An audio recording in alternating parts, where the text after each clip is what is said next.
What a day. What a day it What a has day been. it is. Yeah, it is a great Woo, day. we got a great day and some good wrestling to talk about tonight. Yeah, absolutely. Welcome back to the channel, folks. And man, what a whirlwind of a day it's been. It's probably the happiest I've been in a long time. Big ups, big congratulations, by the way, to the brand new president-elect of the United States, Joe Biden. I'm elated, clearly. A lot of sense of relief coming in. I'm not going to get too political here, but it's a big turning point in the healing phase of our nation right now. It really is. So we found this Yeah. out pretty early-ish in the morning, so we've Yeah, had time to let this digest, see everything about it, and but we had AEW we Full did. Gear tonight, The which was gifts. something. Once I found out the result of this election, I was like, okay, I'm gonna enjoy this pay-per-view even more tonight. Yep. And Um, surely we did. The gifts just keep on giving. You know, we get Joe Biden, we get Kamala Harris, first female vice president, and now we get Full Gear, the show which of the year. which if you would sum this up in one sense, it would be if they took All Out and just a complete 180 with it.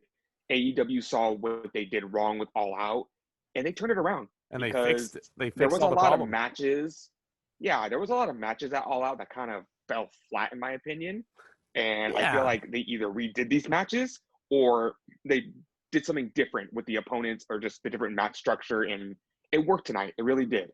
Oh, totally. Um, Totally. I think it yeah, worked. And yeah.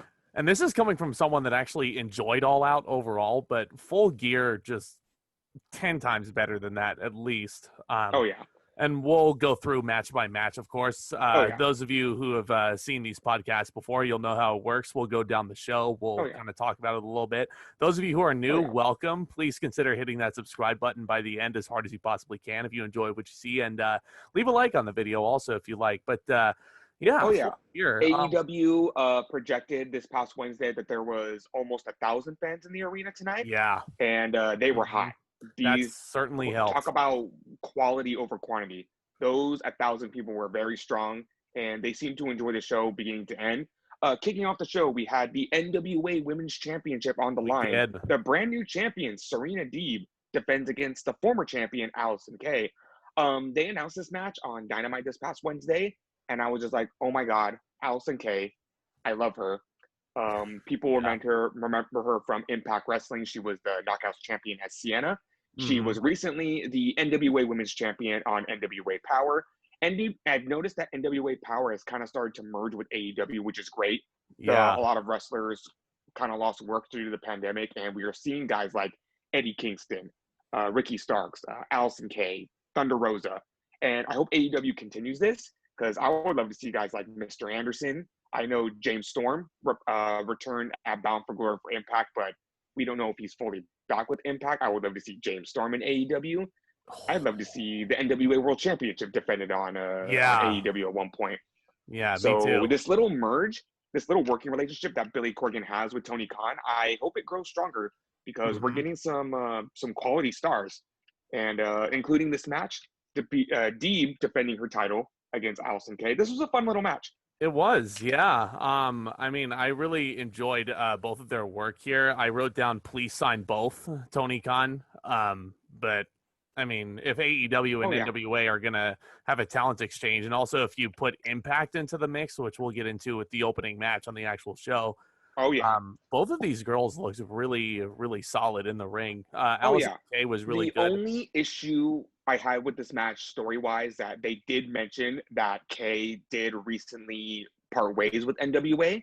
Hmm. So they said, oh, if she won the NWA women's title tonight, that would kind of create a conflict of interest. So the minute they said that, it's like, oh, well, she's obviously not winning the title tonight.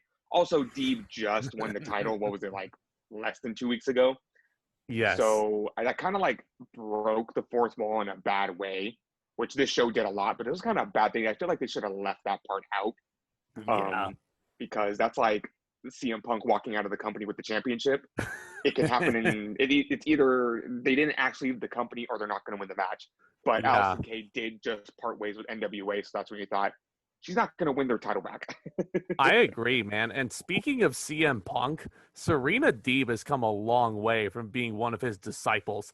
I think she is a complete hybrid between Trish Stratus and AJ Lee, ironically enough. Like in the ring, she Yeah, reminds me a lot of both of them. And I think she yeah. brings out the best Which in both of them. we saw Deeb in the recent a couple years ago in the Mae Young Classic with WWE. Yep. And it's kind Yep. of a shame that WWE didn't take advantage of that and sign some of these women, because Allison Kay was also in that tournament. You had Serena Deeb in that tournament. I feel like these could have been good signs for WWE. Caitlyn was in that tournament. And I feel like this would have Yes. been good reemergences for those ladies, especially in NXT. But, you know, WWE's loss is AEW and NWA and even Impact's gain. Um, Yeah. it's cutthroat out there with wrestling right now. So whenever I see a star on a big promotion like that, I'm happy. And again, like you said, sign Serena Deeb, sign Allison Kay. The AEW women's roster could use a little beefing up right now. So signing two, and even Thunder Rosa, who Yeah. Serena Deeb ended up retaining her women's title in this She match. did. And then we Yeah. got Thunder Rosa coming out. So the issues between Rosa and Deeb are not done. The only thing I want to say about the match is that I feel like with the Yeah. two women's titles that are on AEW right now, the AEW women's title is more of like the hard hitting, the more traditional pro wrestling we're seeing today. But the NWA women's title is more chain wrestling, mat wrestling, a little more of that old school style that NWA is known for. And that's why I noticed a little more mat work with Kay and Deeb, unlike what you would see later in the night with Shida and Nyla Rose. Yeah, that's a brilliant analogy, my friend. There was a lot of really great chain wrestling between these two girls in this match.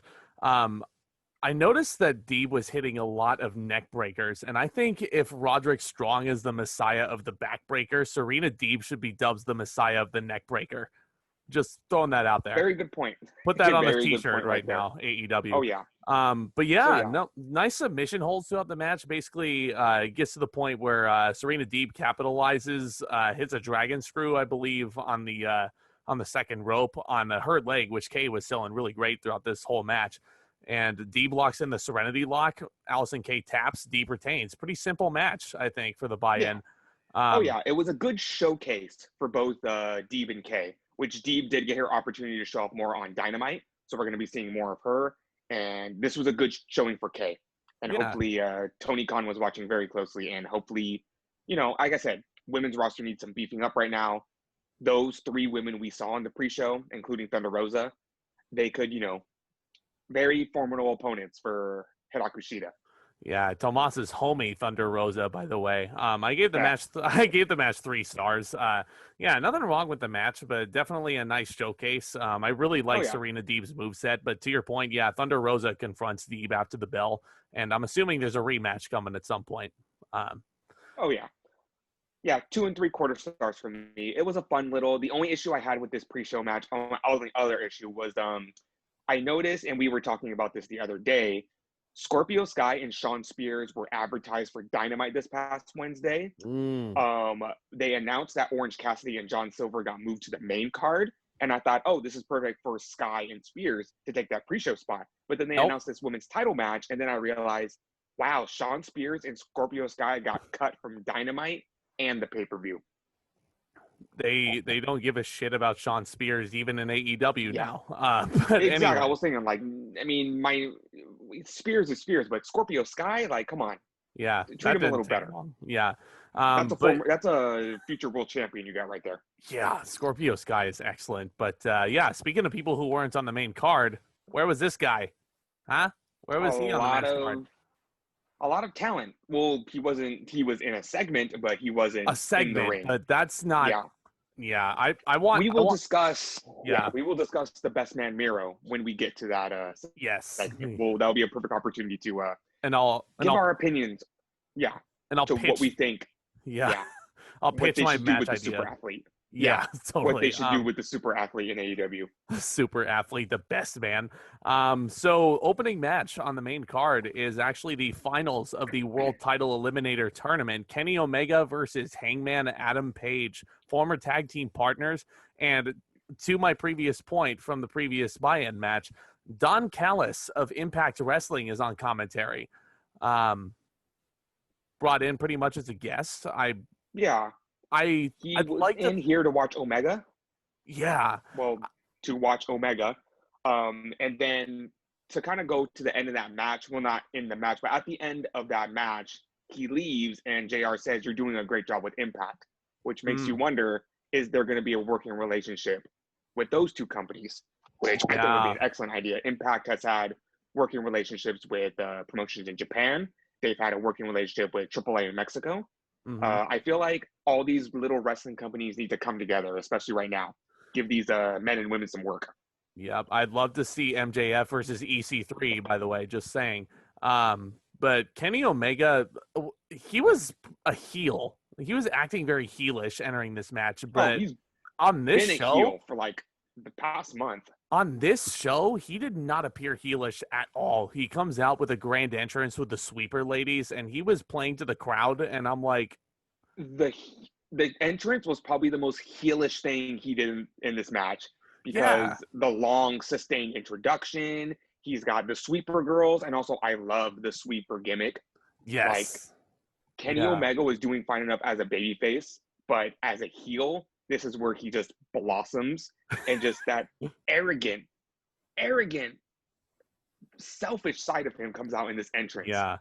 And then he's got to list off every single championship he's won. He's got to list off every accolade in high school he's ever had. He's got cheerleaders out there for him. It's just like, it's excellent. I love the cleaner. I love the cleaner so much. And he does dickish things like beating Sonny Kiss in 10 seconds and then lifting him up, and it's like, oh, good job, you'll get him next time. Like, those are my favorite types of heels. Yeah, he's such a pompous ass. And then on the other side of the spectrum, you have the rebellious babyface in Hangman Page doing all the cowboy shit that he has. And I love the addition to Hangman's nameplate tonight. AEW described him as, and I quote, "a focused yeehaw man." I saw that, and that was excellent. I was like, the strange dynamic to this feud that I really like, but I noticed it. When you look at Hangman Adam Page and his character, it kind of screams heel. You know, he's social outcast. He isn't like talking to people. He's an alcoholic. He stays to himself. He's not a team player, but when he goes out there, he radiates babyface. He is over with the crowd. He plays to the crowd very well, and he just has that babyface type aura to him.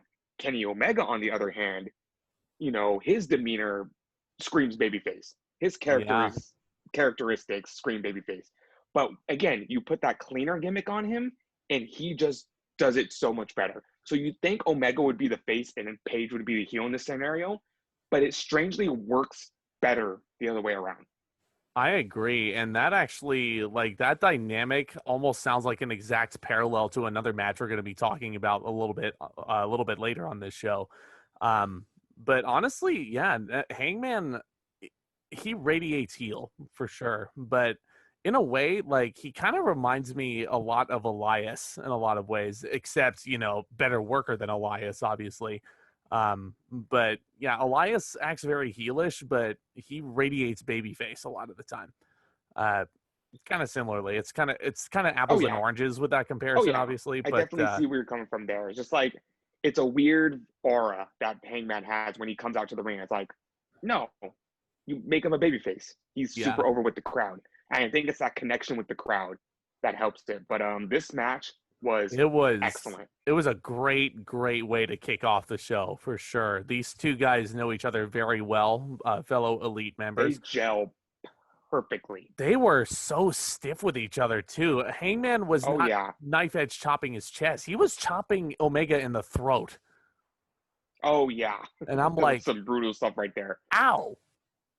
Yeah, there was a great sequence they had near the beginning of the match where Hangman Adam Page hits a spinning elbow. Then he goes for another spinning elbow. Omega ducks from that elbow and hits a spinning elbow of his own. And it's just like, there's all these simplistic moves in this match and they keep repeating each other, but they just connect and they just flow so well. Like, if you could sum this match up in two moves, it would be V-Trigger and Buckshot. and that's kind of one of my nitpicks with this match, honestly. I feel like in terms of the V-Trigger especially, there were just a few bit too many. Kenny Omega throws V-Triggers like the Young Bucks throw super kicks. he throws V triggers like Dolph Ziggler throws super kicks, and I grew sick of Dolph Ziggler really fast. But Yeah, the V trigger is kind of Omega's go-to move. I think yeah, he think he fortunately is able to connect with that move very well. But I do agree that it's kind of boring to yell out V trigger 4 times in one sequence because that's the only move he hits, and then yeah, attempts to go for the one-winged angel. yeah. I also think that if they're gonna have an audience going forward, which is a great idea because they were hot for this match, I think the audience should let the match go a little bit longer before chanting "This is awesome," because the match was not I awesome when they agree. first started chanting that. Um, I agree. I think they were hot for this match. The few opening minutes of this match were really good. Like, wait till the match slows down and then picks up again, and then we can yeah, start chanting "This is awesome." It's totally, kind of the and same issue WWE had at Hell in a Cell. They were piping in the "This is awesome" chants a little too soon a little bit, during the Randy just a Orton Drew tad, McIntyre match. And it's it just a was like tad. 10 minutes in, and it's like, okay, WWE, you have full control of the audio in this show. Yeah, Why don't you wait to use the audio with the best parts? And I know yeah. the crowd is very excited. Why don't the crowd just actually wait until the match is actually awesome to start chanting that? I don't know, man. And I realized what I just said about Kenny Omega is going to sound like I'm bashing the guy. I think he's an excellent, excellent wrestler because he just showed in this match. He just makes everything look so easy. His agility, especially like moonsaulting off the railing in Daly's place, it's something else for sure. Oh yeah. And what I've noticed from a lot of wrestlers in AEW, they're not used to this weekly showcase on national television kind of thing. So I will say that not every single wrestler gels well with each other in every match, but Omega and Paige, they're like peanut butter and jelly, and Yeah, they just clicked. And this match was so smooth, mostly smooth for the most mostly. part. Yeah. Like I said, my biggest issue with this match when we get to it is going to be the ending, but we'll talk about that ending when we get to it. Yeah. For some reason in my notes, I called Kenny Omega putting the full Nelson on as Adam Page blocking the full Lashley, and I'm like, that's not what it is. That's not what it Wrong is. promotion. But there were one-winged angel attempts by both guys in this match, and there were a lot of really beautiful counters. Let's see. These guys were just on point tonight. Oh yeah, Either guy could have won. And I think when Adam Page hit the Deadeye in the ring and the near fall hit, that's when the crowd chanted, "This is awesome" again. And that was when I was like, yes, I agree. That that's was where the you start point. chanting "This is awesome." That's where I was. So, like all these near falls after his finisher. And I'm like, Yeah, yeah, this tournament was pretty predictable, unfortunately, because with the storyline going on, and you saw both sides of the bracket. They even said on AEW Dynamite, like, it kind of has to be Omega versus Page because the other matches would have been yeah. fine, but if you're going to have this opportunity, these guys are technically feuding right now. Why are we not going to have this match? And that's when, unfortunately, the ending of this match was going to be very predictable because considering what the main event is and considering the opportunity AEW has, Kenny Omega hasn't got his win back from Jon Moxley. That's his one blemish on his record that Yep. the AEW still brings up to this day. Oh, And, totally. Omega and Page are going to have a million more chances to work together with each other in this feud, especially. But I feel like there was no other choice but to have Omega go over, which is unfortunate for Page because this would Yeah. be the second time he's lost a chance at the world title. He Mm-hmm. was in the first world title match ever against Chris Jericho. He lost that. And I feel like he's just a victim of circumstance right now. If what I think is going to happen does happen, we could see Adam Page as the world champion Oh, totally. Yeah. next year. Viewers, mark my words, Adam Page will be an AEW world champion one day because I see where they're going with this also. They're building up the narrative that Adam Page has always been on the cusp so that when he finally does win the world title, it's going to feel a lot more sweeter once he does. Oh, yeah. And that's Um, another reason what makes him such a good babyface. yeah. We've seen it with guys like Daniel Bryan. We've seen it with Johnny Gargano. We've seen it with Sami Zayn. What people used to say, back in old school wrestling is like, sometimes it's less about winning the title and it's more about the chase. You Yes. wanted to see Hulk Hogan chase the title. You wanted to see, Macho Man DDT's Ricky Steamboat on the Mm-hmm. concrete, and they made you wait for that. And you wanted to Yeah. see Steamboat win the Intercontinental title for Macho Man. So with this, it's going to be a few years, like 2-3 years in the making, but when Paige wins the world title, it's going to be worth it.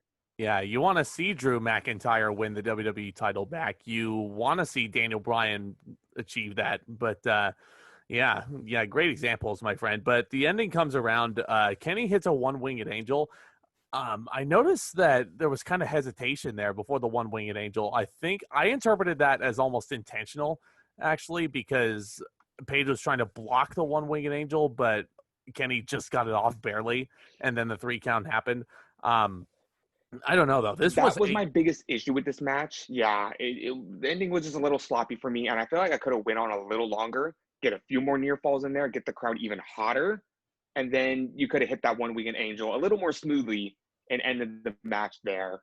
So this was an excellent opener for me, but the ending just kind of, it's like having a good meal, but then that last bite just, for whatever reason, is rotten. Yeah. I gave the match 4 stars out of 5. This was such an excellent way to kick off the show. What else can I say? These two have really, really great chemistry. They're like peanut butter and jelly. Oh, yeah.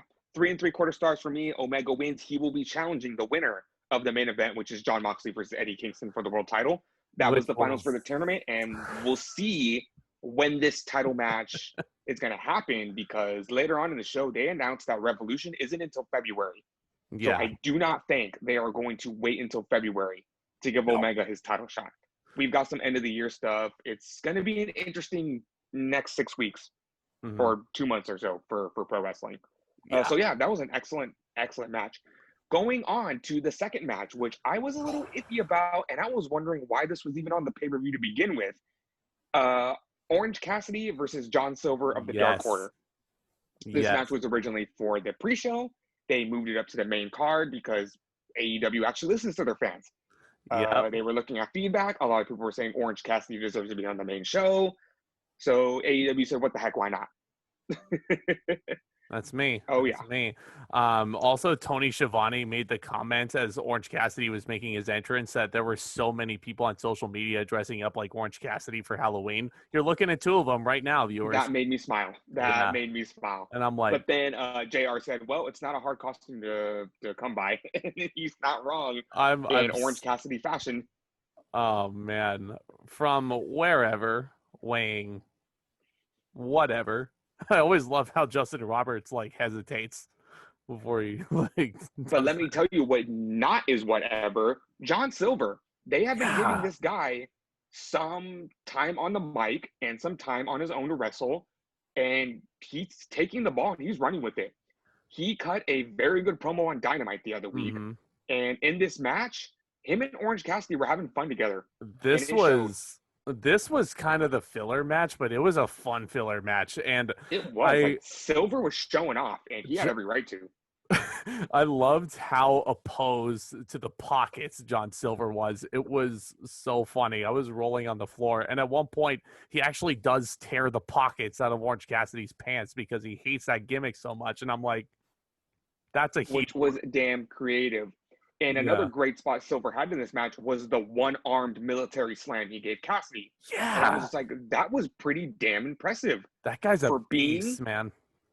My issue with the Dark Order is they all have numbers, and I don't remember all of their names because there's 10 of them. Yeah. John Silver is doing a damn good job of making himself stand out from those 10 members. Totally. Hell, he's doing a better job of the Dark Order than Colt Cabana is. Yeah. Which I know Colt Cabana is kind of...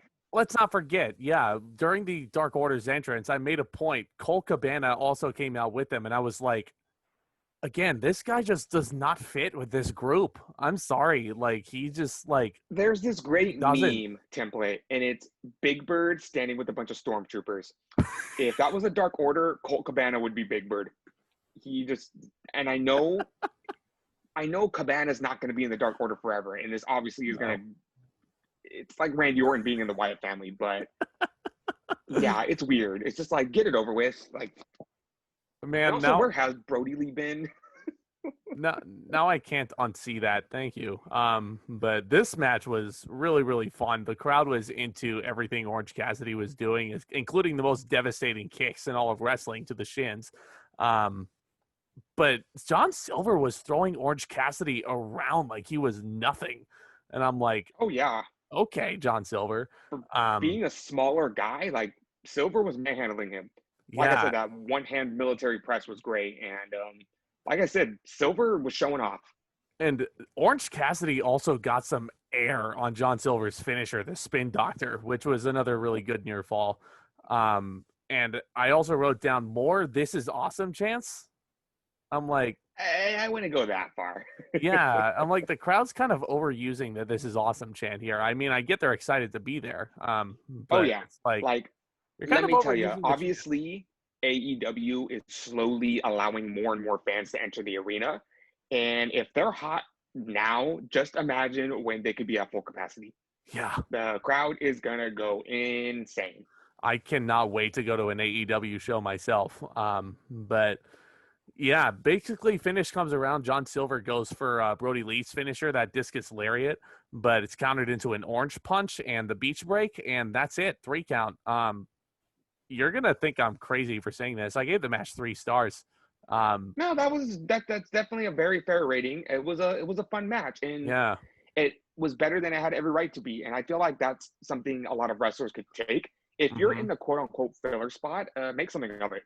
Because John Silver made something of this match. Totally, totally. I was And really impressed with his performance here. and even though Cassidy went over in this match, I was kind of the point where I wouldn't have minded if Silver picked up the win. Like he's making himself stand Mm, out. He's, y- yeah, yeah. I mean, maybe have him beat Orange Cassidy down the line, but I think Orange Cassidy's just too popular to have him lose some more. Because oh he's yeah, I'm just lost. saying if Silver would have got the win tonight, I wouldn't have minded it. He's lost a couple of matches like in a row to Cody already, so it's like, yeah. But hey, Oh yeah, just saying. speaking of Cody, are you ready for me to rant a little bit? Before we rant, the next match is for the TNT Championship. Yep. Darby Allen versus Cody Rhodes. Rhodes. The guy, Yep. Cody Rhodes, got the right to use his own name. I still Yep. thought that was ridiculous. And I still thought that was very stupid that they weren't letting him use his real last name. Screw Come you, on, WWE. WWE. Yeah. Come on. Like It's his real last name. it is. And he was so Like, proud to carry that. Okay. there's a So difference between a gimmick. If you want to copyright a gimmick, that's fine, but you can't copyright someone's last name. yeah. Yeah, especially the last name of So the American Dream. So it's thankfully, Cody got to use his real last name, and they made that a big, huge fanfare that he is now Cody Rhodes again. But I feel like the yeah. commentators are so used to just calling him Cody that they just called him out throughout the entire match. But yes, you can legally say Cody Rhodes now and not get in trouble. Okay. Yeah. So first things first, Darby Allen is awesome. He gets a grand entrance, and I love the face paint and how it was explained in the video packages leading up to it. He's just such a really different presence to have on a show, and I really, I really respect his hate work. to make this comparison, but he's booked a lot like Jeff Hardy, like a young Jeff Hardy. Yeah. He's Yeah. reckless. He's super over with the crowd. He's an oddball. He wears face paint. Comes out to the weird emo rock music. And I Yeah. feel like it's more of a. I don't want to make that comparison because I'm not saying, oh, Darby Allin's just a Jeff Hardy ripoff because he's not. He's He not is not. But he very just different. radiates that Jeff Hardy energy. Yeah. I totally Like get what you're saying. And he's honestly, Jeff Hardy if you air dry him. I didn't Because even Darby Allin's a lot smaller. I didn't even think about that comparison, honestly, but now I definitely see it for sure. I definitely see the comparisons. I also build him from Yeah. Seattle. I wonder if Darby Allen is a Seahawks fan like me. But here we go. Cody Rhodes, he makes his entrance. Brandy Rhodes is with him, of course. And, he's standing there and he motions towards the back. And out comes the entire Rhodes team. So if Tony Schiavone is claiming that Cody Rhodes is like the face of this company, the face going forward, why the fuck does he need 7 people with him at ringside? It just makes him look like a So, freaking heel. oh yeah. So I'm going to look at this at both perspectives. I'm going to look at it from a visual perspective, and I'm going to look at it from your perspective because I share a lot of the same thoughts. I get what they're trying to do, and you know what they're trying to do? What's that? It looks like a boxing match. It looks like a boxing match. But this is You ever watch a professional boxing wrestling fight? here. I know, but it looks like a boxing match. I You know, when you watch a boxing fight and let's say Floyd Mayweather comes out, does he come out alone? No. He's got like 20 of his friends with him because he's the biggest star. And they're trying to show, and that's his entourage. It's called his entourage. And it makes yeah, him look like a bigger star. And that's what they're trying to do with Cody Rhodes. But I yeah, agree with you. It looks very obnoxious. it does. He has And his wife, his brother, his Arn trainer, Anderson. QT Marshall for whatever reason. Lee Johnson, resident jobber of AEW. When Billy I saw Gunn. Lee Johnson, oh yeah, another one of my favorite wrestlers, the Billy Gunn Club, Gunn. Billy Yeah. Gunn and his son Austin. And I'm just like, I feel like at this point, if you want to join the Nightmare family, all you got to do is walk up to Cody and say, "Hey, can I be in the Nightmare family?" And he'll say, "Yeah," because Lee Johnson. Why? There are so many people riding Cody Rhodes' coattails right now. It's not even funny. There are some but very long coattails, and yeah, Cody's back must be hurting. it But must yeah, be. it makes him come off like Yeah, a prick. like yeah, and it's a damn shame because Cody Rhodes, one of the things he's best at, he is a natural good guy. It is so easy to root for Cody Rhodes in a big match like this. But when he comes out with 7 people backing him up and Darby Allin's just out there all by himself, Yeah. like, of course I'm going to root for Darby Allen. 7 people. Not only 7 people, he comes out to the fancy entrance music and they got to Yeah. dim the lights for him. And he's got the different colors on him. Then he's got the fireworks. And then he comes in the ring. And Justin Roberts has to say, he is the defending TNT champion. He is the Prince of Pro Wrestling. He is the American Nightmare. It's like, we get it. It's like We get it. it's like trying to tell people to root for Apollo Creed instead of Rocky Balboa. It just doesn't Exactly. work. Yeah. Like, and you make a very good point that Cody Rhodes is a natural good guy and a natural Yeah. babyface. But I started realizing this when he defended the title against Scorpio Sky, because Cody Rhodes brought the whole Nightmare family out with them. Scorpio Sky didn't bring SCU out there with him. He didn't no. bring Christopher Daniels. He didn't bring Frankie Kazarian out there.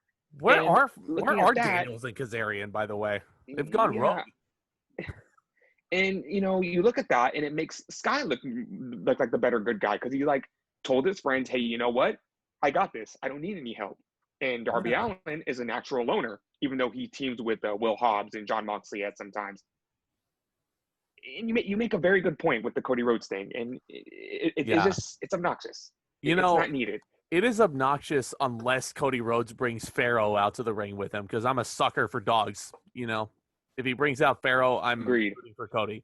But And the referee, if you want to make this comparison, yeah, Cody Rhodes bringing out his entourage is the equivalent to Kenny Omega bringing out the Sweeper Girls. And what is Kenny Omega?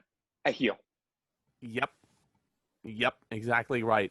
But before I get too into the rant about Cody, because I do love the man, your referee for this match is Mike Chioda.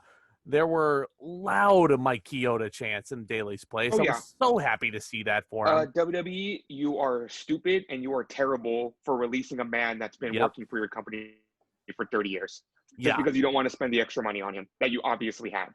So another thing that I wanted to say real quick is Cody Rhodes towers over Darby Allen. I was like, man, is Cody Rhodes just really tall? Or is Darby Allen is also very small. makes sense? But Cody Rhodes with a cartwheel, I always love when he pulls out the cartwheel. It's a beautiful cartwheel. And I knew this from other matches, and I've known this from Darby Allen. But also in this match, Darby Allen takes some nasty bumps. He really did. And he took some nasty bumps in this match. And they were some really innovative moves also. I can't remember like when this was, but I think Cody Rhodes had him up in a scoop slam position, but he also had Darby's arm in a hammerlock. And he throws him out onto the ramp, and Darby lands on his arm in a really weird contortion. And I'm like, oh, yeah. That could not have felt good, even if Darby was just selling it. I mean, think about what he's taken since he's been in AEW. There's that spot. There's the powerbomb in the body bag filled with thumbtacks. Yep. There's when he missed the coffin drop, and he landed on the apron. And in this match, he also took an avalanche crossroads from the top rope. This man's going to kill himself if he's not careful. A nasty spot. And Yes. props to Allin for trusting Cody Rhodes to do that move, because that was nasty. It was really, really nasty. Cody Rhodes also shows off a lot in this match. Apparently, he's a babyface. He rolls out to Arn Anderson for advice, to huge boos from the crowd. And I'm like, He doesn't okay. need him. He doesn't need Arn Anderson. He really doesn't. He really does not. Okay, side rant about Arn Anderson. Arn Anderson is the head coach. He has the play card out with them. And as being a football fan, you know what that's a reference to. Yep. The sidelines, the coach has a play card so we can reference the plays. Yep. That's football. Why do you need a play card in professional wrestling? You don't. That doesn't make any sense. You just call it in the ring. You just call it in the ring. So Arn Anderson looks like he's carrying around a damn Denny's menu. And it's unnecessary. It, again, makes Cody look like a prick. It's a Denny's menu. Watch it actually be a Denny's menu. Exactly, because what could he be looking at that he needs to have that in his hand constantly? It's a prop. It's an annoying prop. Being an actor, it's that annoying prop that you cannot get rid of. Yes, I feel that for sure. And by the way, to the viewers that have gotten this far, and you guys think we hate AEW this is constructive criticism. If we hated AEW, we would not have paid $50 for this event. But hey, if it makes the fans feel better, in a couple weeks, we're going to be doing the same thing with Survivor Series. Yes. Yeah, I'm excited to talk about that. Stay tuned. But there was a tope to Cody's back at one point. Not even Cody there to catch him, but a tope to Cody's back. And I'm like, how was Cody there to catch him? Was he just there to? Yeah, again, that's just Darby Allen being crazy again. Yeah. But here's something that I really respect about this match. It's the psychology. Darby Allen tried an Irish whip at one point, and his arm gave way when he tried it. Excellent selling. Selling. Absolutely. Again, back to opponents gelling together. I think this was another very good pairing. Because this is the third time Cody Rhodes and Darby Allin have fought, and they gelled together very well. And they were known. Yeah. Yeah, I was just going to say, it feels extremely different from the other two matches that they've had, too. I mean, this one felt more physical. It felt like Cody Rhodes was a little bit more arrogant here. I mean, I don't know if he was playing the heel here, but again, it's supposed to be your top babyface, and he's acting like a prick. But anyway, Cody Rhodes power slams. Darby actually hit a code red at one point, which I love the code red. It's such a good move. But there's an exposed buckle somehow. There was a spot where Darby moves over to the ropes. Cody's attempting the crossroads, and he pulls off the middle turnbuckle, and Cody's shoulder hits it at one point. And I thought that was it, but Cody kicked out because it's an exposed turnbuckle that totally does not finish matches anymore. No. One of my favorite spots of this match, they go up to the top rope, and I'm like, what are these guys attempting here? And then I see Cody get him in position for the crossroads. And I was like, there's no way they're going to pull this off. And they actually do it, and they actually hit it very cleanly. I'm like, oh, yeah, that avalanche crossroads that I brought up earlier. And the best part about this is that Rhodes went for the pin, and Allen's arm was under the rope the entire time. Yep. But they went for the count anyway, and the ref noticed it, and it was like, that was perfect that he caught that. Like, Allin didn't even have to grab the rope. His arm was under the rope the entire time. Mike Chioda absolutely attention to detail. Absolutely made the right call there for sure. And it feels like he's a real official. You know, Mike Chioda, he's the man. But let's see. Darby Allin beats a count out, which I would have hated this match if it ended in a count out. He's hitting him with continuous scoop slams, and he is begging him to stay down at this point. And I'm like, this is like they're selling it like it's the noble thing to do, but it comes off again very heelish. Like, you can't beat me, Darby. Like, just stay down. Like, Cody Rhodes ain't Roman Reigns. Like, he doesn't need to be pulling that. No, he's not Roman Reigns, but he's acting like a 2016 Roman Reigns right now. Top face of your company, but still acting like a complete prick. But there was a very creative spot with the weight belt that Cody wears. He goes to use it on Darby Allin. Chioda says, you can't use this. I'm going to disqualify you. Cody drops it, and Darby trips him, and he rolls him up. And I was like, that was great. that was a good Wonderful. use of a weapon without using the weapon. Mm-hmm. And I Yeah. love when wrestlers can find ways to do that. Yes, Like, but there you is use the a weapon, but I didn't actually use the weapon. So yeah. Darby Allen does make a brief comeback, coffin drop, very close to count. The Crossroads to the finish. The Crossroads is countered. There is a big roll up sequence, which is usually something they get out of the way near the beginning of the match. I was kind of surprised they pulled this off near the end, but a roll up sequence. Darby Allen actually catches Cody Rhodes with a 3 count. Darby Allen is your brand new TNT champion, catching Cody that Rhodes by shocked me. surprise. Yeah, very much took me by surprise too. But at the beginning of this match, I started thinking, you know, I get it's a good thing, like I said, for baby faces. I made this comparison with Hangman Page. But the difference here is that I feel like Darby Allen is always booked to lose. Yeah, And I feel like, you can do that so many times, but when are you going to finally throw this guy a bone? So I was right. like, here's his bone. They threw it There to you him. go. He deserved it. AEW recognizes, that Darby Allen is over and he's very popular with the fans. So I feel like if he's going to be a top mid-carder, you can't have him lose all the time. Exactly. Yeah. You Props to really can't. Cody. Props to Cody for putting him over, and congrats to Darby Allen also. And I agree with the crowd this time. He does deserve it wholeheartedly. And Cody presents the title to him, and Darby's in tears at this point. But man, what a cool moment! I gave the match 3 3/4 stars. Very good match. Not my favorite match on the show personally, but Oh, yeah. again, there Three were and a half for me. And then something happened after the match, which I think they could have saved till Dynamite. yeah, Taz hits the mic. Team Taz comes out. He cuts a promo, a very good promo, a very Taz-ish promo. yeah, But then Team Taz attacks Brian Cage and Ricky Starks. I feel like they could have saved this for Dynamite because it kind of just shits all over Darby Allen's title run. yeah, It's like, I get it. Team Taz is feuding with Darby Allen, and I hope this isn't just a segue to put the title on either Brian Cage or Ricky Starks.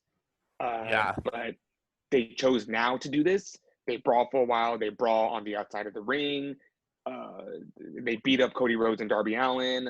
This may lead to a short alliance between Allin and Rhodes before Allen's going to have to start defending the title against Team Taz. Hopefully they let Allin hold on to it for a while before he drops it to one of those two guys. Ricky Starks is a former NWA television champion, so he does have experience with those mid-card titles. So I could see AEW wanting to put the TNT title on Ricky Starks, but can we let Allin run for it for like a little bit? I agree. Unlike man. a certain champion that dropped their titles after only a couple of months. Well, I mean, did I skip ahead just a little? A little bit. there's some good reason for that title change, I think. But yeah, great match though. Moving on to the next title. Speaking of titles, AEW Women's World Championship on the line here. Hikaru Shida defending against the challenger Nyla Rose in a rematch from Double or Nothing. This time, know what? I was just going to say, sorry, no disqualification. Yeah. Last time it was no disqualification. Yeah, but we do get Vicky Guerrero in Nyla Rose's corner this time, which was a nice added element because Vicky Guerrero is awesome. As annoying as she is. Bad. I didn't mean to step over you. No. You're good. You're good. I was going to step in and say right away, if you've seen Nyla Rose versus Hikaru Shida once, you've seen it all. Yeah. You have seen it all. There was literally nothing different about this match except for Vicky Guerrero at ringside. And instead of really talking about this match, because like I said, if you've seen it once, you've seen it all, I'm going to go on a little rant, especially on the AEW women's division. They're lazy. Straight to the point, they're lazy. Yeah. Shida is an excellent champion, and she has been an excellent champion for as long as she has been the champion. Other than Thunder Rosa, I feel like she's only defended against Nyla Rose. And no Big Swole. Rose. No Britt Baker. Nope. And at the beginning, that's why I was saying the women's division needs some beefing up. Yeah. And I feel like this match hurts both women because Nyla Rose, her name says it, she's the native beast.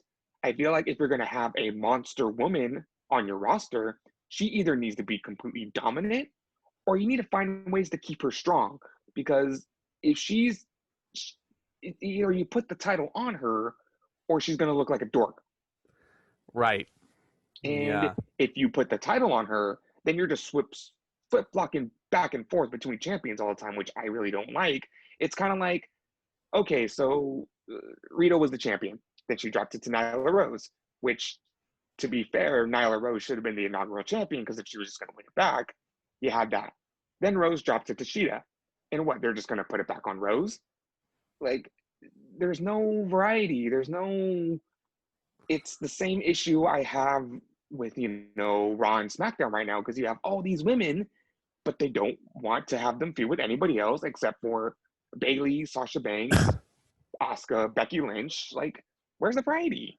Yeah. You got Natalya, you got Ruby Riott, you got Carmella, Peyton Royce, you got Carmella, you got Dana Brooke. But I feel like with AEW, it's kind of the same thing. Yeah, it's where you have all these women, but no, let's do Shida versus Rose for the 12th time. It's an issue, man. Like, it's definitely an issue. This match really was not anything special. I would watch the Double or Nothing match over this one in a heartbeat. Shida does hit a couple of really impressive Falcon arrows, though, so I'll give her credit for that. But the ending comes around, Tomas for a really weak kick out, and then continuous knee strikes for a very anticlimactic 3 count eventually. I gave the match 2 stars. Same, because that ending was just like, let's just get it over with. Yeah, like, the action... They weren't going to put the title back on Rose. The action was not bad whatsoever. I have nothing against these 2 workers, despite everything we've said. But Double or Nothing match was way better. Yeah. Psychology felt way off on this version. It's another damn rematch, though. Another reason why the Double or Nothing match was better is because Nyla Rose had the great line of powerbombing Shida through a table and then saying, always bet on black, bitch. And there was none of that in this match. And just to rub salt in the wound, Vicky Guerrero comes in the ring afterward and scolds Nyla Rose, and apparently that alliance is over. And all I have to say is, why? Vicky Guerrero it felt to me like Vicky Guerrero was about to take a bump for Nyla Rose. And I'm like, if you were going to blow off that alliance, you couldn't just put that exclamation point on it and turn Nyla Rose babyface. And I'm just saying, I don't think this alliance should be over, because I think they're a very good pair together. Yeah. Vicky Guerrero is a great manager, and this is a perfect role for her. So why not let it roll for a while? And like I said, if I feel like the only thing they do with Nyla Rose is have her challenge for the title. Yes. Why don't you have her feud with someone else? Why not have more than one women's feud on the show, AEW? Yeah. So, yeah. Apparently, if you're not competing for the title, you're not on the show. Yeah, weakest match on the show by far, in my opinion. But, my friend, this is more like it. AEW World Tag Team titles are on the lineup next. FTR, the champions, defending against the Young Bucks. True fantasy warfare here. Gosh, let me just say, remember in All Out when I complained about how boring the tag team title match? I am happy to say that this match was just as long, but I was engaged from start to finish. Match of the night. This match was so much better and so much more fun to watch. This was my match of the night. I've been waiting years and years to see these 2 teams go at it, and man, they did not disappoint. This match was awesome. I don't know if I liked it more than Omega and Page versus the Bucks at Revolution earlier this year, but man, it's close. It's close. Yeah, this is what I was talking about. This match had the perfect amount of false finishes and kickouts, and I think that was my favorite part of the match, where it was like you didn't know when it was going to end. This match could have ended 3, 4, 5 times, but they just kept going, and I loved it. This is the match that earned the Fight Forever chant. Yes. Oh, 100%. And I'm sure we'll get to that at some point while we're going through the little play-by-play thingamabob. But a couple of things. You could really feel the stakes of this match. A couple of stipulations added on. If the Bucks were to lose, they were never to challenge for the AEW World Tag titles ever again, which is actually the exact same stipulation that Cody had when he faced Jericho for the world title last year at this same event. Also, Tully Blanchard, FTR's manager, banned from ringside. And I think that really, really helped the match for sure. Not having I think it would have hurt the match if Blanchard would have helped FTR retain the titles. Yeah. Yeah, if he had interfered, this match would not have been nearly as Also, thank awesome. God this match was as good as it was, because the storytelling dynamic of this feud was absolute garbage. Yeah. Who do I cheer for? Who do I boo? Oh, the Bucks are heel now? Then FTR babyface? No, the FTR are a couple of pricks, but the Young Bucks are super kicking referees for any reason. Oh, they Pillmanized Nick Jackson. Oh, I'm supposed to they, feel bad for him now? they Pillmanized Matt. Yeah, it was, and Matt's wrestling on a Matt, yeah, bum yeah. ankle. Yeah, Like, am I supposed to feel bad for him? Like, who do I cheer for? Oh, I'm supposed to cheer for the Bucks, but they're beating up backstage officials. yeah. It's Come on, make up your mind. the build was kind of weak, but the match more than made up for it. I mean, beautiful, beautiful pro wrestling exchange between these two teams. There were arm drags, there were arm bars, and I'm pretty sure they put in all 1004 of Chris Jericho's holds into this match. But the Young Bucks, oh man, just some beautiful tandem offense from both sides. I've gone on record saying I think the Young Bucks are the best tag team in the world right now. I think they proved it here, and FTR I think brought them their best match in a long time. And this is coming from someone that said the Young Bucks match last time at All Out, match of the night. But man, oh man, the announcers mentioned also that the tag rope on the on each corner of the ring for the tag partners waiting to get in to latch onto. They mentioned the tag rope was a part of FTR's contract. Did I hear that right? I don't remember hearing that, but if they're referencing to the fact that nobody uses the tag rope anymore, so FTR is kind of trying to make that a thing again. Yeah, that was one thing. If I were to nitpick, the tagging kind of went out the window at one point, and I couldn't really tell who was legal. The tagging always goes out the window when it comes to these kind of tag team title matches. Yes. And that's just a thing with tag team wrestling in general. It kind of becomes inconsistent. Yeah, I agree. Yeah, so there was a point. That's just an unfortunate fact of life. There was a point early on in the match where Dax Harwood literally punched the ring post, missing Matt on the outside, and his hand is gushing blood. And I'm like, yeah, that was legit. Pretty gross. Yeah, that was legit. Yeah, to the point where Cash was fighting the Bucks 2-on-1. As Dax was getting don't taped remember up. wrestling's fake. Fakeness, thy name is wrestling. Yeah. But here we go. The Bucks work the hand as FTR works Matt's leg. I mean, this was an even match, like all the way through. I mean, I'm just looking through my notes. It was so hard to go play by play with everything that happened, but oh yeah, definitely everybody that's a fan, watch this match if you haven't. There were a lot of really interesting tandem offensive maneuvers from the FTR. A lot of really neat little leg locks on Matt as they were building up the heat for it, for the hot tag to Nick eventually.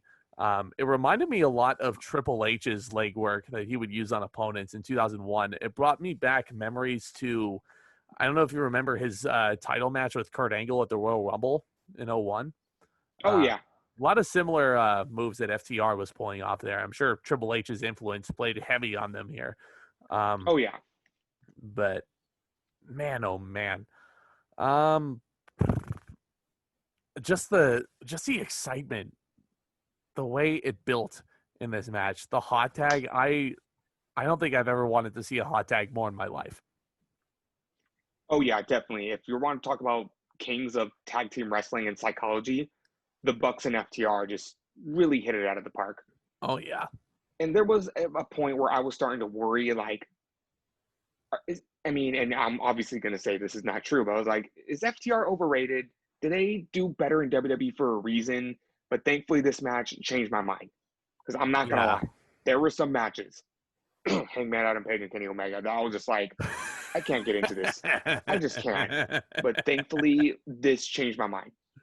Yeah. I know. Hopefully, I don't get a rock flying through my window. No, How not dare right you say now. anything bad about FTR? Not right now. But not right now, no. Yeah, so there were also everyone's happy about Biden's president. Well, the hate will resume next week. Yeah, this match was old school tag team wrestling 101. And I love also, a lot of people are going to hate the fact that they stole other tag teams' finishers. I kind of loved it. honestly, because they were paying really perfect tribute to tag team wrestling at its finest. I Oh feel yeah, like these are two of the best tag teams walking the planet right now. FTR, especially when they paid tribute to the two best tag teams of all time when they did a Twist of Fate into a Swanton bomb, and then right before that they did the 3D. So it's yes, like there's a tribute to the Dudley Boys and there's a tribute to the Hardy Boys. Two of the both best tag teams ever. both of those sequences were performed by the Bucks.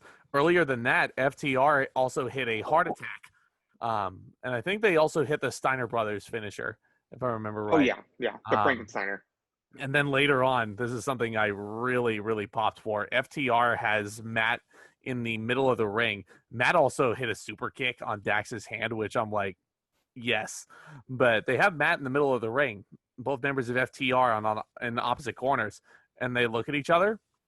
They do this with their hands, and they do the DIY knees. And That was great. Excalibur mentioned DIY on AEW television, and I'm like, yes. I love that. But yeah, speaking of hearts, dual sharpshooters, my friend. I love that, and I also love the fact that this is something that FTR used to do with NXT, and that's when they were both put in dual submission holds, and they would both reach out for each other. I remember when me and Brittany were watching FTR versus DIY back in the day, and when they did that, Brittany goes, "Oh, look, they're gonna go down together," and I love that because it looks like, yeah, they are tag team partners till the end, and if they're gonna go down, they're gonna go down together. Yeah, but the thing is, Matt and I believe Dax was who he had the sharpshooter on. His knee gave way in the ring. Cash was tapping out on the outside, but they were not the But would legal that have men. counted? That's what I was wondering. No, Like, no, would no, that no. have counted? No, Cash was not the legal man at that point. But there was a BTE trigger. One other thing I really enjoyed is that their finishers, both their finishers, the Meltzer driver and the Shatter Machine, both times one of the members were intercepted, and they didn't get to pull off the move fully. I think that was just Yeah, really yeah. brilliant parallel Was it psychology. after the BTE trigger? Was that the part where Harwood dove halfway across the ring to break up that pin? That was Cash. That was Cash. Yes. Yeah. That was Okay, after okay. And Wheeler, oh yeah. But I loved how Wheeler dove. Like you didn't even see him coming, but he just like dove 3/4 away the ring and used his head to break up the pin. And the commentators were saying, "Where the hell did Wheeler come from?" He they just dove like a bullet to break up that pin. they tended to do that a lot in WWE also. I mean, there were a lot of teams that still do that in WWE. The Usos tended to do that a lot. Yeah, The New Day yeah. did that a lot. Or I'm sure they still do that. But here comes the finish. Cash hits a super kick on Nick. And it's Cash inside the ring with Matt. He flips the bird at him. I just did it on the air. Don't mind that. But yeah, he flips the bird at Matt. And at this point, he's also taken off Matt's shoe to expose his injured ankle. And he's To been work on the working leg on more. that a lot. And he goes for Cash Wheeler goes for a springboard 450 splash, which Nick had hit earlier. And Cash decided to rub salt in the wound. I've never seen Cash Wheeler hit a 450 ever in my life, let alone a springboard 450. He misses And it. it was damn good. It was a damn solid 450, but he misses it. Matt hits the super kick, and we got new tag team champions, the Young Bucks. Again, that took me by surprise. Yeah. I thought they would go another direction and have FTR run with the titles for a little longer. You know what? Talking about this match now, I'm not as upset as I was when the finish happened. Just because No. I'm a sucker for long title reigns. I wanted to see, because FTR ended such a long title reign with Page and Omega. I thought they would, let them run with this for a little longer. But considering the match and how it ended, and they talked about this a lot before the match, like the Young Bucks are the best wrestling tag team in the world. They lost their chance to winning and becoming the inaugural tag team champions. I feel like this was the right time to do it. Totally. Yeah. I don't even care that these guys are execs and they probably put the titles on themselves, but I mean, they deserved it. This was an excellent match. This was my match of the night. I gave it a perfect 5-star rating. I'm going to be perfectly honest. It lived up to the hype for me. They threw everything they possibly could at each other. They killed each other for these damn belts.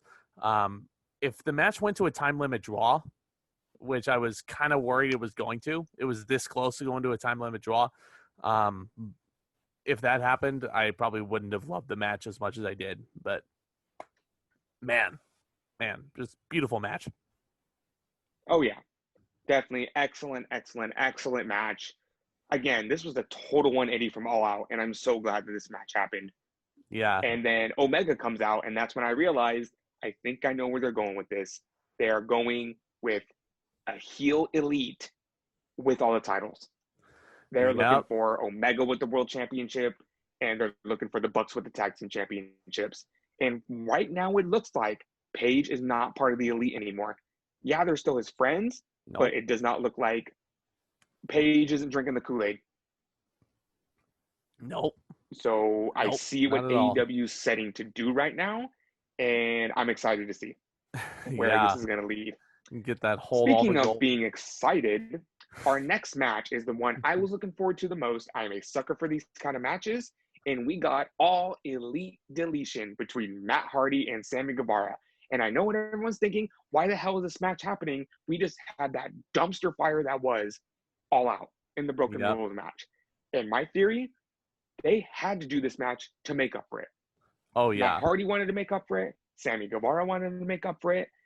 There's no way that could be the blow-off to the feud. So you know what? Let's go back to the drawing board. Let's go to a classic with Matt Hardy, and let's go to the Hardy compound, and let's have some fun. And that's what they did. Loved it. But this time, it was different. It was so weird. Like, I mean, it was not pre-taped. It was the good kind of weird. It was I mean, I think to an extent it might have been pre-taped. I mean, the same way I think Stadium Stampede was pre-taped. It wasn't edited. It wasn't as cinematic as you thought it was going to be. Yeah. Everything happened in real time. There were no cuts. It was a perfect blend of the crazy broken antics that you're used to from Matt Hardy, but it was still a wrestling match. And when the match started, of course, Sammy Guevara is rolling up to the compound in a golf cart. We were both hoping for that. Of course. They do the usual shtick they do with all Matt Hardy matches. Of course. They roll up to the compound. They are greeted by Vanguard, which is now Vanguard Neo. And a projection of Matt Hardy appears. He says, "Welcome to the compound. You're here for your deletion." And that's when the match begins. And the first thing that Vanguard Neo does is he disables the power to Guevara's golf cart, or the cart of golf, that Matt Hardy would say. So Guevara is completely helpless. It's not like he can jump out of the golf cart and leave. He's glued to that golf cart. And here comes Matt Hardy in a big-ass monster truck. Where did Matt Hardy get a monster truck? I don't know. It's all Elite Deletion. Nothing makes any sense. It was in the Dome of Deletion. And the monster truck's name, monster truck's name is Straight Jacket. That doesn't make any sense, but I mean, there were a lot of typical Matt Hardy broken inside jokes to the insiders out there. After he squishes the golf cart, he says, and I quote, "Now that is a squash job." Yep, there was definitely a lot of insider one-liners that Matt Hardy had during this match, and I thought it was pretty good. That's when the match actually started. You heard the bell ring, and at this point, Hardy and Guevara are just chasing each other around the compound. They're throwing each other into trees. Guevara takes a suplex on the dirt, which I thought was a very interesting spot. Props to him for taking something so unprotected like that. Yep. And they fight to the front of Hardy's house, and that's when Hardy grabs the stick with the skull on it. And what was that called again? The Scepter of Mephistopheles, just in the fountain.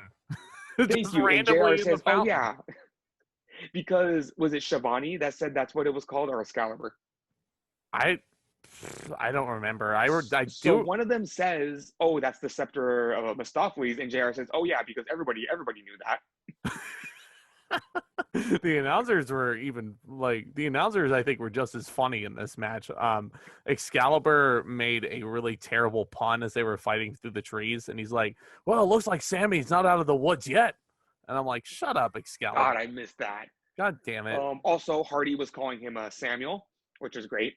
Yes. Oh, of course. Has to. So yeah, that's when they started, and I saw them fighting towards the ring. I saw Matt Hardy post the ring on Instagram. It's like, okay, so we're gonna get kind of more of a traditional wrestling match, but I was getting total flashbacks to Ultimate Deletion with Bray Wyatt and Final Deletion with Jeff Hardy, Yeah. where of course this is where the match is gonna start, but it sure as hell isn't gonna end here. And I think at the beginning of the match, once they did the first pinfall, JR had said, "Oh, in case you didn't know, this match is false count anywhere." I guess. Oh, well, like, yeah, of course. Yeah. It's got to be false count anywhere, because where else would you go? So once they started wrestling for a while, Santana and Ortiz appear. How did And I they was like, get of into the course. Hardy compound? Is my question. It's all Elite Deletion. We don't ask questions during all Elite Deletion. That was fine. Ortiz and Santana interfered. This is where the production value kind of shits the bed. Yeah. Unless I'm wrong, they cut to Private Party for like a second. And I was like, I don't think they were supposed to cut to them that quickly. I think Hardy was supposed to be on a walkie-talkie with them, and then they were supposed to cut to Private Party and telling them like, hey, come help me. But they could have like shown that a little better. Like I said, if this was better production value, like an Impact, like a WWE, they could have did a whole thing where they like went to the car and they could have panned the view and they could have zoomed in. It's like, oh look, Private Party's here. They're here to help Matt Hardy, but they kind of it was weird. Like AEW, I mean, because I'm totally in the right to say this, AEW in the production department, it needs a little work. A little bit, I totally have. Keep in mind, this is a company that's not even 2 years old at this point, so they've still like I said, got a lot of growing to do. I'm totally successful in the wrestling business because I totally know what I'm talking about. But anywho, but they start firing projectile fireworks at each other, and I'm like, this is literally a war zone. Matt Hardy just goes down in the trenches and is firing this pyro. Yeah, Private Party starts fighting Santana Ortiz, which that must have been really fun for them. Oh, and that's when Hardy grabs a bunch of fireworks. And the funniest part about that is that he starts chasing Guevara with the fireworks. And he actually hits him with one. Like, he goes to this mud puddle and Guevara slips and Hardy's just shooting him with fireworks. I'm like, does that not hurt? It has to. But a twist. Yeah, because think about back to when he did that with Jeff, or when he did that with Decay, or he did that with Bray Wyatt. Jeff Hardy at least had a trash can lid to like protect himself. Yeah. And Decay was at least no, Hardy was like point blank right Sammy with within the fireworks. Like 5 feet of Guevara, and he's just shooting him with fireworks. That's not nice. But like you said, twist of fate, but he goes for it, and then Guevara pulls the Mustafa Ali. He goes for the twist of fate, and it was Guevara a beautiful does a counter handstand out of it. And I'm just like, I haven't seen that since Mustafa Ali did it with the Hell in a Cell. Yep, we were in the arena for that. Just a reminder, for the greatest Hell in a Cell match of all time. But Matt Hardy goes to throw Sammy into the Lake of Reincarnation. But here's where things get really, really weird. We see Matt Hardy look up and he says, "What are you doing here?" And it's Gangrel kidnapping Hurricane Helms. That's when I was just like, I did not misspeak there. Gangrel tied up Hurricane Helms and held him as a hostage, and he was fighting with the Inner Circle. And I'm like, when was Gangrel a member of the Inner Circle? No. That's my biggest issue with Sport. I know it's all Elite Deletion. I know it's supposed to be funny and silly, but context. Yeah. No context. Gangrel just shows up out of nowhere, and not to bash on Gangrel or anything, because he looked actually that's really not a bash on him whatsoever. buff. I'm just saying context. He looked to be in really good shape. He was hitting an Impaler DDT at one point on, I think I don't remember if it was Mark Quinn or Isaiah Cassidy, but he was fighting the Private Party. And another Matt one. No, of course. Yeah. Another Matt one-liner was he frees Hurricane Helms from being tied up, and he's like, "Whoa, Matt, I haven't seen you in forever." And Matt's like, "Oh no, this is long-term storytelling. Of course not." Yeah. He said it was funny because Hurricane Helms said, like, how come it took you 2 years to come save me? And already said, no, I had to get to AEW to actually get to this part of the story. And I was just like, what was that a reference to? I'm like, because Hurricane was not in Ultimate Deletion. He was in Tag Team Apocalypto, but that was 4 years ago. Yeah. I'm gonna have to do some deletion research and figure out what Yeah. the hell he was talking The about. broken universe. Um, But Sammy which the prick throws Hurricane into the lake of reincarnation. also, it's a damn shame that Guevara didn't get thrown into the lake of reincarnation, because I was wondering what would he turn into. I This is don't his only know. gimmick. But What would have Guevara have turned into? this is the point where he blocks the twist of fate, I think. Yeah, yeah, yeah. And then we get Shane Helms, the old reporter gimmick from 2002, popping up out of the lake, and he's interviewing Sammy about why the heck are you doing this? And Sammy just throws him into the lake again. So that was fun. That was definitely a fun callback they did right there. It's a shame we didn't see Helms again after that, because I know he already did this with Tag Team Apocalypto, but it would have been funny to see him do 3 count again. Yes. Oh, for Because if you sure. remember in Tag Team Apocalypto, when he got thrown in the second time, he came out as 3 count with the Helms Dynasty, and they did the theme song and everything. Oh, yeah. Oh, for sure. Yeah, But so cut back to the ring, and everyone's fighting now. Private Party, Santana and Ortiz, Gangrel and Hurricane Helms, Matt Hardy and Sammy Guevara, and this was when the match kind of turned into a clusterfuck. and a partridge in a pear tree, surely. Oh, yeah. But it gets to the point where Sammy chases Broken Matt into the Dome of Deletion. And Matt locks himself and Sammy inside the dome, so it's just one-on-one with the assist of Skarsgård, the dilapidated boat, of course. But I noticed that there's a Of course, he had to make ladder. a cameo. Yeah, of course, you get a ladder and table set up in the ring, and I immediately know where this is going. Sammy hits a swanton off the top of that ladder from the top of the Dome of Deletion through that table. And I'm like, oh, surely this is it. And then Matt kicks out. And I'm like, oh, there's Yeah, that got to was a be more. beautiful spot, by the way. Oh, yeah. Oh, Sammy pulls off that swanton really well. It gets to the point where the callbacks start coming in. Matt has a twist of fate. Sammy rolls out to the apron, and then Matt spears him through the ropes, off of the apron, through the table, which is a callback to the disastrous ending of All Out and the Broken Rules match, and how everybody was blaming Sammy They for it. even went as far as Guevara bleeding in the back of the head. Yep. And that's when I realized Matt Hardy has a good sense of humor. Oh, yeah. Oh, for sure. And if you also remember, during this feud, Guevara botched a chair shot and hit Hardy in the eye and busted his eye open pretty badly. So Hardy repaid the favor and hit Guevara in the eye with the chair. Yep. And to make matters worse, he hits Guevara square in the head with the chair like a concerto. And that's it. JR says, thank goodness. 3 count. Broken Matt wins. I liked this cinematic match more than the Wyatt Swamp Fight. I did not like it more than Final Deletion, not more than the Ultimate Deletion, but still fun. This was like the Mad Libs of wrestling in a lot of ways. Oh, You get Gangrel. Yeah, this was very fun. Again, AEW kind of lacked in the production value with this match, but just think about this. Matt Hardy has done a deletion match in Impact Wrestling, WWE, and now AEW. There is some sort of deletion match for all 3 organizations, and I think that's just great.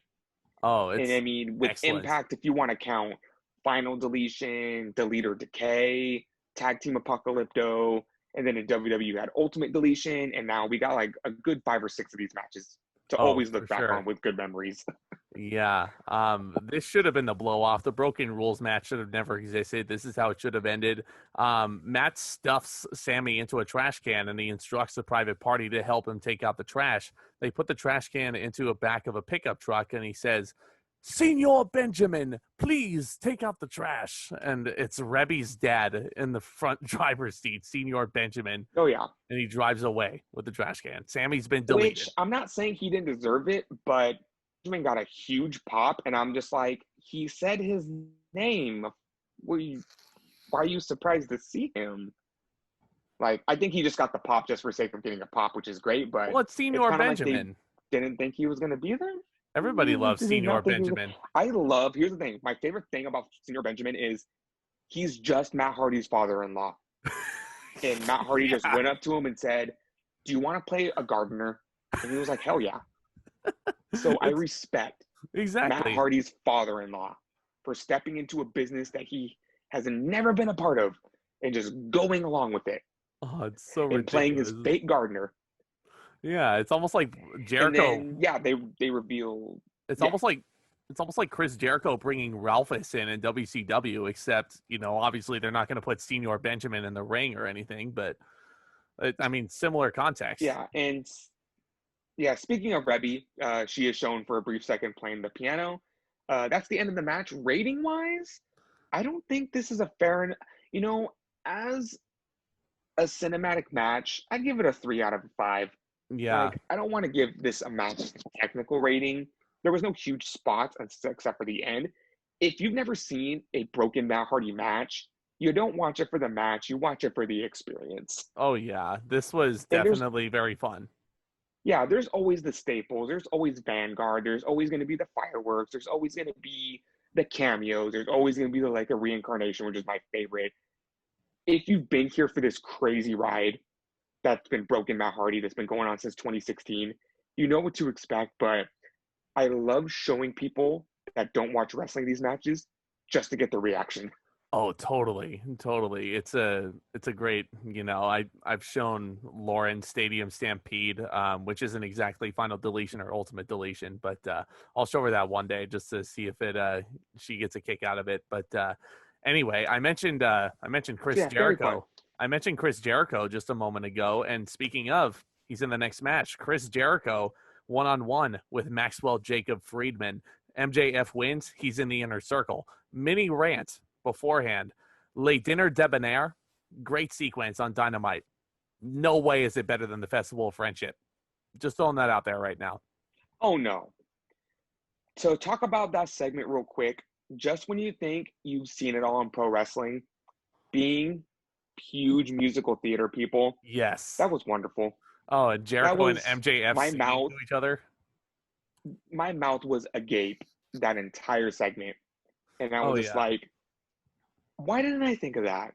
Musical theater in pro wrestling. Because musical theater, pro wrestling is theater, basically. Yeah. It's the ultimate form of theater. And seeing that, just being deprived of musical theater the past 8 months, it just made me smile.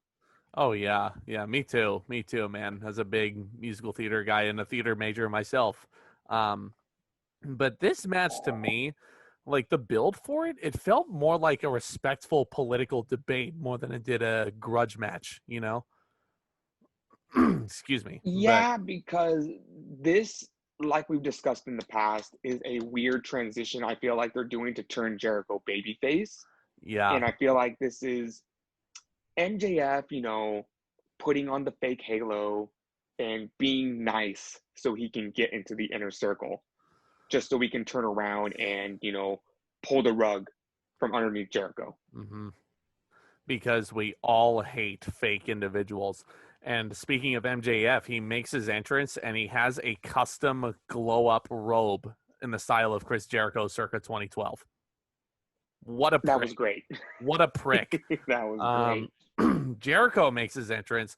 The crowd is singing Judas, of course. And at the chorus part, they actually cut the music and the crowd sings the whole chorus all the way through, word for word. And Jericho, Jericho cannot help but smile at that. Oh, yeah. Not only because he's so happy that the fans are back and singing that, they've been doing that ever since the Jericho Cruise, because that's when that really started taking off. They give the fans the opportunity to sing the rest of that song, and that's great. Oh, for sure. But the crowd is having so much fun through this match. I don't know if this is just because Joe Biden was just elected president or not. This is the reason why they're having fun. But this was, again, very, very fun match between these two. Jericho gets the upper hand earlier on, and I like that he gets the come on baby like flex pin out of the way in the early section of the match. And JR even points out like, oh, Jericho knows he's not going to win with that. He's just showing off. And I'm like, excellent observation.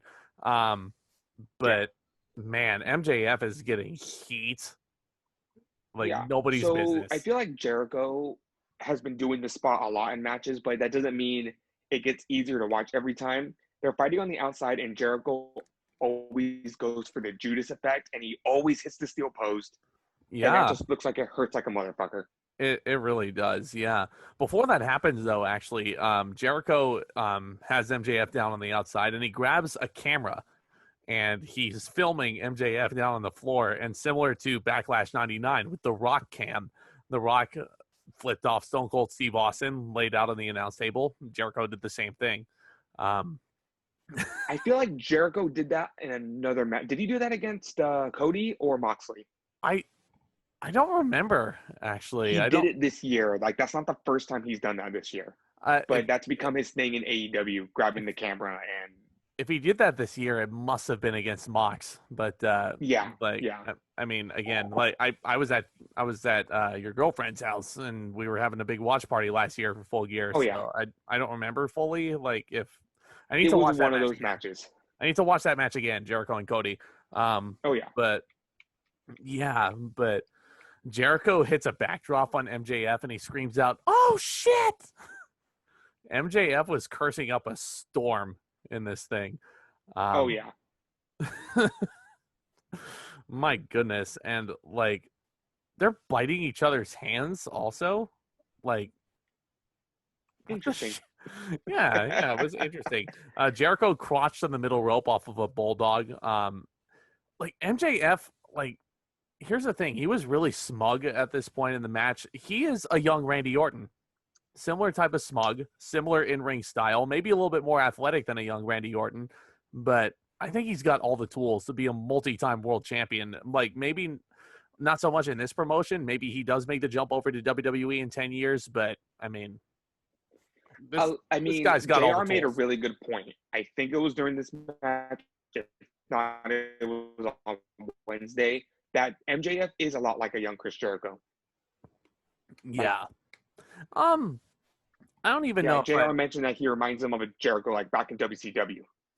Yeah, for sure. That's probably a closer comparison. Like, overall, I see more of a Randy Orton in MJF, but I don't know. Maybe that's just me. He is a lot like those younger generation heels, like Orton, like Jericho. Oh, yeah. Jericho starts to gain momentum a little bit. He hits a double axe handle and a lion salt fairly early on. And you would have never guessed that this guy was the top heel in the promotion a year ago, because this crowd loves Chris Jericho tonight. Oh, yeah. Like I said, this is the slow transition to him being a babyface, because I feel like it's time for Jericho to run face in AEW. I miss the stupid idiot chants also, and MJF is the perfect person to get them. That was great. This match had a really, really great story with Jericho's arm, especially after the Judas effect, and just excellent selling throughout. MJF puts on a couple of arm bars, rolled through into the walls, of course. MJF also, to his credit, great selling of the walls. I could tell that that's an agonizing move, and MJF really put it over there. And of course, we got to get, even though Jericho's a babyface, of course you got to get him complaining to referee Aubrey Edwards. But it wasn't as like, oh yeah, it was a lot more subtle tonight. I don't know if you noticed. Yeah, I like I said, they are like, Jericho and Aubrey Edwards are like Triple H and Earl Hebner back in 2002. They're always going to be butting heads no matter what. And it's going to get to a point where Edwards is going to start putting her hands on Jericho. Like, Jericho just needs to shove her, and she just needs to shove him back, knock him on his ass, like Hebner used to do to Triple H back in the day. Oh, yeah. Oh, totally. But MJF actually hit a code breaker and then a heat seeker near fall. MJF also goes for a lion salt, lands on his feet. Jericho hits a code breaker. But then we get into the finish. MJF catches the Judas effect, which is a beautiful counter into the Fujiwara armbar. But then we get Wardlow coming out to ringside, and he tosses the patented ring to MJF. But MJF misses the shot. Jake Hager appears out of nowhere on ringside, and he throws Chris Jericho. I don't remember what the bat's name is, honestly. Lloyd, thank you. But he throws Lloyd. It's a reference to Walking Dead. Yes. Yeah, there we go. It's named after Negan's baseball bat, Floyd. Of course. Yeah. No, Negan's bat is named Lucille, to my knowledge. Yep. It's named Lucille. The barbed wire bat. It must be another reference, but the bat's name is Floyd. Floyd. Okay. Yeah. But he throws Floyd to Jericho. Jericho goes to hit MJF, and he falls down a la Eddie Guerrero, and Aubrey catches Jericho red-handed, even though Jericho did absolutely nothing. Throws the bat away. MJF rolls up Jericho. 3 count. MJF is now a member of the Inner Circle. That was an excellent finish. I That didn't think that was was going to be the end, but a great finish. Very good oh match. yeah, 4 oh yeah, stars from me, actually. and it protected both guys. Oh, yeah. Oh, for sure. Like MJF didn't get a clean win over Jericho, but at the same time, he got a sneaky win over him, and it was just like it worked. Yep, because MJF is a bastard. Oh yeah, But I do think that he will usurp Chris Jericho at some point as the leader of the Inner Circle. When that'll be, I don't know. But very creative finish for sure. I really, really like this match. Jericho and MJF handshake after the match, and he's like, "Welcome to the Inner Circle." So MJF and Wardlow now part of the Inner Circle. So yeah, you know, I realized that at the beginning of this match. Like, yeah, if MJF gets in, he's gonna bring a Wardlow with him, which is kind of odd. I'm hit or miss with Wardlow. Yeah, He's had a couple of good matches recently, but he's still got to develop a little bit. I feel like it's only a matter of time. I think Yeah, I think MJF is way ahead of him in terms of in-ring technique. So I think Wardlow's got to work a little bit more on that. But I mean, hey, great match here in the semi-main. But before that, here we go. We get Orange Cassidy interviewed backstage with the Best Friends with Dasha. And they're interrupted by Kip Sabian, Penelope Ford, and Kip's best man, Miro. And here we go. Yeah, and they're not doing anything with Miro because they paired him up with Kip Sabian, which is someone they don't use on AEW. And when's this wedding gonna be? They need to pluck Miro. They need to pluck Miro away from Kip Sabian really fast. I think they have enough tag teams in AEW right now, so they really don't need that. Miro needs to turn face. Machka kick Sabian in the face, and then he needs to go and win the world title. Unless, I'd love to see Miro win the world title, but unless you're gonna just give me Miro versus Orange Cassidy right now, like there's no reason for Miro to be a heel. No. I feel like him getting introduced as the best man was just a shock value reveal that he was in AEW. But again, Kip Sabian is not a member of the roster that is prominently featured every week. No. So if you're not going to feature Sabian, then that means Miro's not going to get any TV time until, I never brought this up before, but when Kip Sabian said, "Oh, I'm going to reveal my best man, we're getting married," I was like, who cares? Like, until I saw it was Miro, because it was like, Sabian's not featured on TV every single week, so why should I care? Yeah. And I didn't care either, but when I saw it was Miro, I popped huge, and then he said he had this shirt out. I'm like, I got to support the dude here. But here we are, my friend.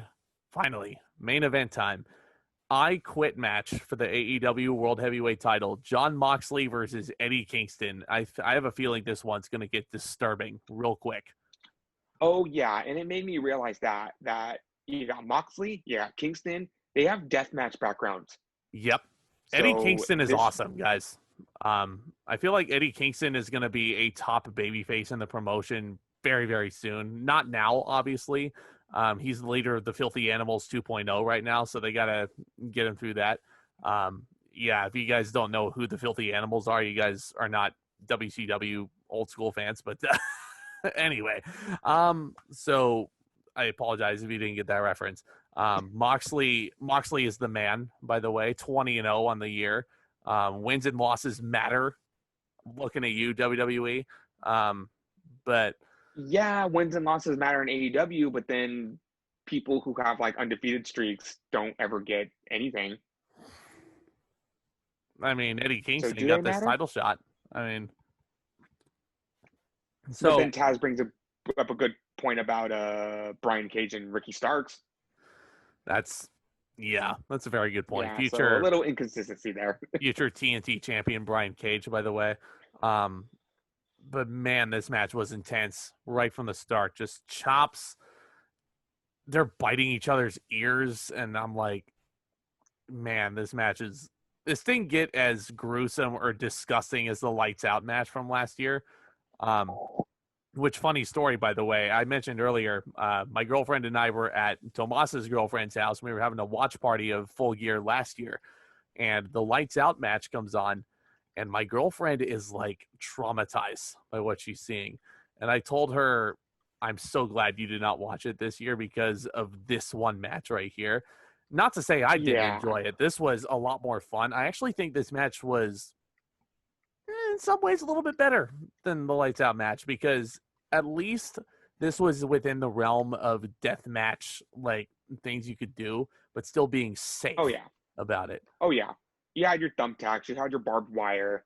Mm-hmm. There was nothing too insane. And thumbtacks and barbed wire, thankfully, Moxley and Kingston are very introduced to those Yeah. types of weapons.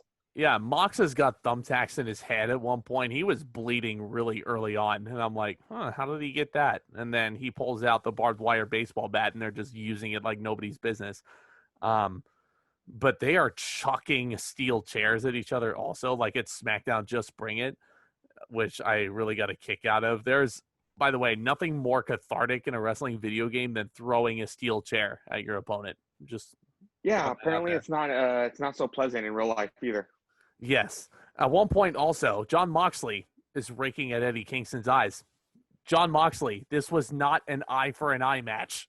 Unless you're planning on making him quit that way by extracting his eyeball. Like, hey, it could have worked.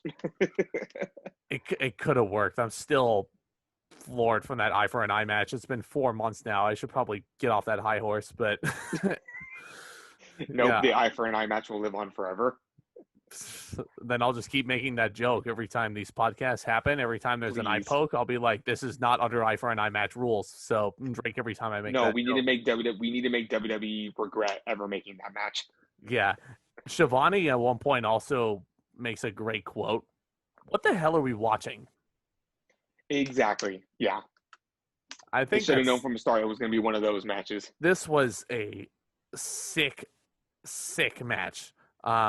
The belly to belly suplexes on the tacks. Moxley's got tacks in his head.